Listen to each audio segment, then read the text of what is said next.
বাসা থেকে যে প্রবাসে জামাদিঘা রওনা করছিলাম। তারপরে লঞ্চ ঘাট এসে ওই জায়গাতে একটি লোক আমার ফলো করতে করতে অনেকক্ষণ ধরে ফলো করছিল। তারপর আমি তারা জিজ্ঞেস করলাম আমার পিছু পিছু হইতেছে এই করতেছে, আমি তোমার ঢাকা পৌঁছে চলো বাসায়। আমি কই না, আমি বাসায় যাবো। এই জায়গায় আমার বোনের বাসা আছে, আমি সেই জায়গায় এসেছি।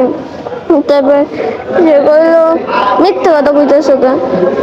মিথ্যে কথা না, আমি আমার আফার দ্বারা বন্দিত আছি। এগুলো না, আমি তোমার ঢাকা পৌঁছে দিন, চলো। নয়তো কিন্তু এখানে কিন্তু আমি মাটির দিয়ে আমার লগে যদি না আসো আর আমার কথা যদি না শোনো। তারপর আমি বললাম আচ্ছা, আমি অনেক ভয় পেয়ে গেছিলাম। তারপর আমি তার সাথে আসলাম। তারপর সে আমার গাড়িতে করে নিয়ে এলো, সিএনজিতে করে আসছে। সে তার সাথে এলাম। তারপর সে আমার একটি ঘরের জায়গায় রেখে গেল। তারপর সে আর আয় নাই। সিএনজিতে করে কোথায় নিয়ে আসছিল? কোথা থেকে কোথায় নিয়ে আসছিল? লঞ্চ ঘাট থেকে নতুল্লাবাস। আমাকে হুমকি দিচ্ছে। কি হুমকি দিছিল? আমি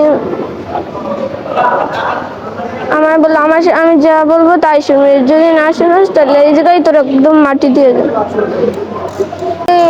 অনেক ভয় পেয়েছিলাম, ওই জায়গায় আমার দাঁড়া করে রেখে গেছে।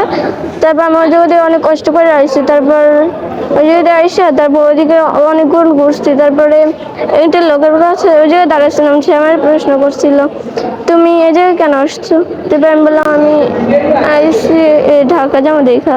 মানে আমি ওই কথাটা বললে যদি উনি আমার কিছু এর লেগে আমি ভয়ে বলিনি। তারপরে তারপর তার মোবাইল দিয়ে দিল। তারপর বাসার ফোন নাম্বার দিলাম। তারপর সে আমার ফুপুর ফোন নাম্বার নিয়ে তারপর তার কাছে ফোন দিল। তারপর তার সাথে কথা বললো।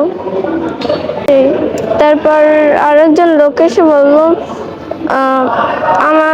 তাকে বললো এটা কি হয় তোমার? সে বললো বোন। আমি তো জানি না, সে আগে ওটা বলেছে। তারপর আমি বললাম আমি তাকে চিনি না। তারপর তারা ওখান থেকে আমাকে ধরে এখানে নিয়ে আসছে।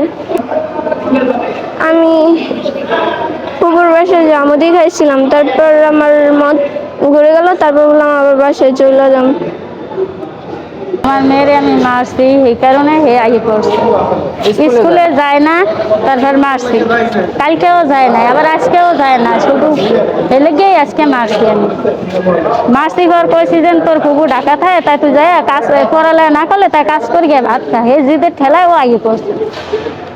এই যে দুপুরবেলা স্কুলে যায়, সকালে স্কুলে যাই পায় না, তারে সে তো স্কুলের টাইম হয়ে গেছে, ও বার হয়েছে।